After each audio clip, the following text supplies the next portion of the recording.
In North Wales, there's a cave. It's said to reach from its entrance on the hillside, under the Morta, the Sea Ariag, and 1,000 other streams, under many a league of mountain, marsh, and moor, all the way to Kirk Castle.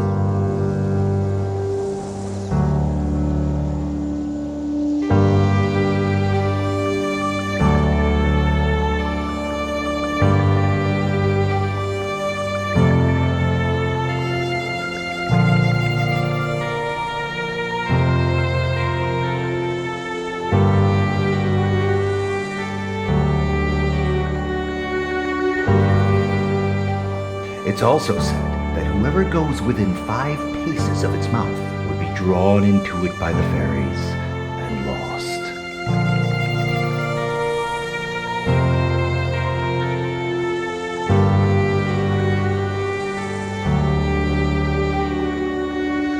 All around, the grass grows thick and rank.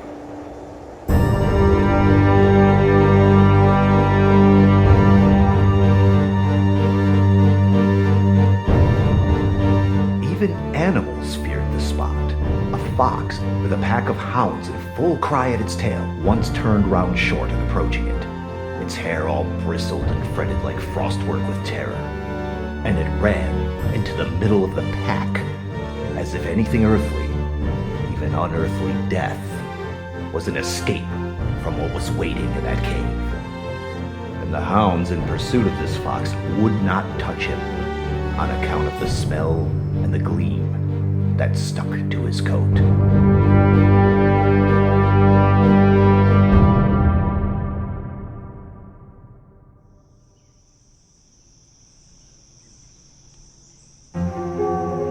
Elias Op Avon, who happened one night to stagger just upon the rim of the cave, was so frightened at what he saw and heard that he arrived home perfectly sober. Only interval of sobriety, morning, noon, or night, that Elias had been afflicted with for upwards of 20 years. Nor ever after that experience could he get tipsy, drink he never so faithfully to that end.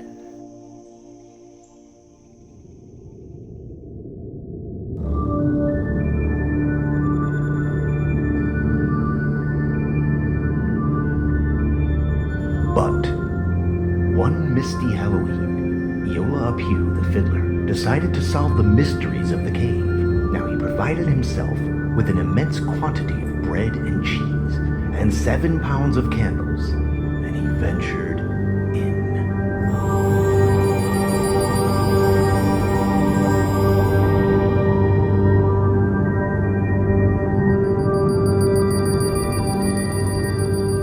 He never returned.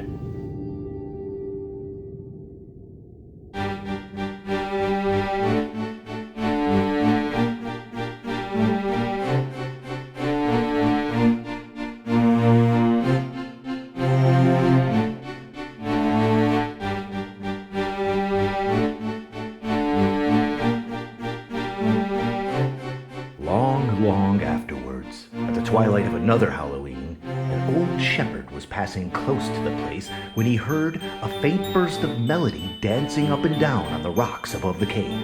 As he listened, the music gradually molded itself into something like a tune, though it was a tune I had never heard before.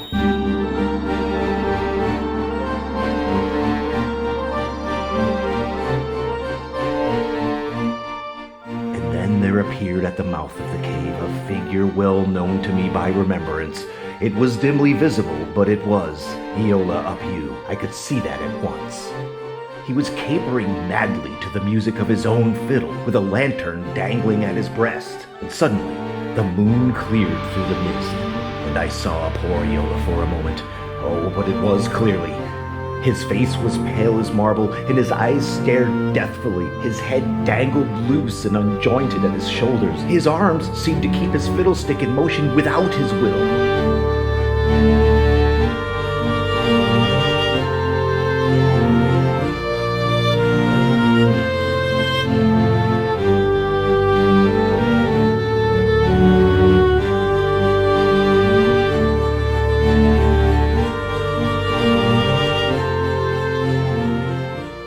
him in that instant at the mouth of the cave, and then, still capering and fiddling, he vanished like a shadow from my sight.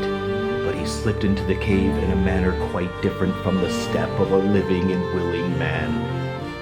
He was dragged inwards, like the smoke up the chimney or the mist at sunrise.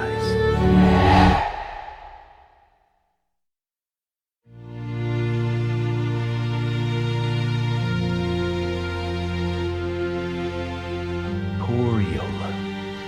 Years passed.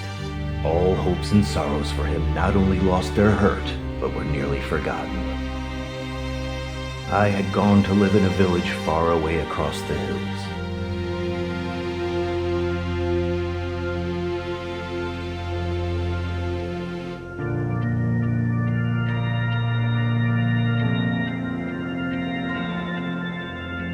Then one cold December night, we were all shivering in church as the clerk was beginning to light the candles, when music started suddenly from beneath the aisle, and then it passed faintly along to the end of the church and died away till I could not tell it from the wind that was careering and wailing about us.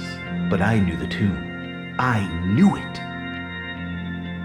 The parson took down the tune from the shepherd's whistling, and here it is.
To this day, if you go to the cave on Halloween, you may hear the tune as distinctly as you may hear the waves roar in a seashell.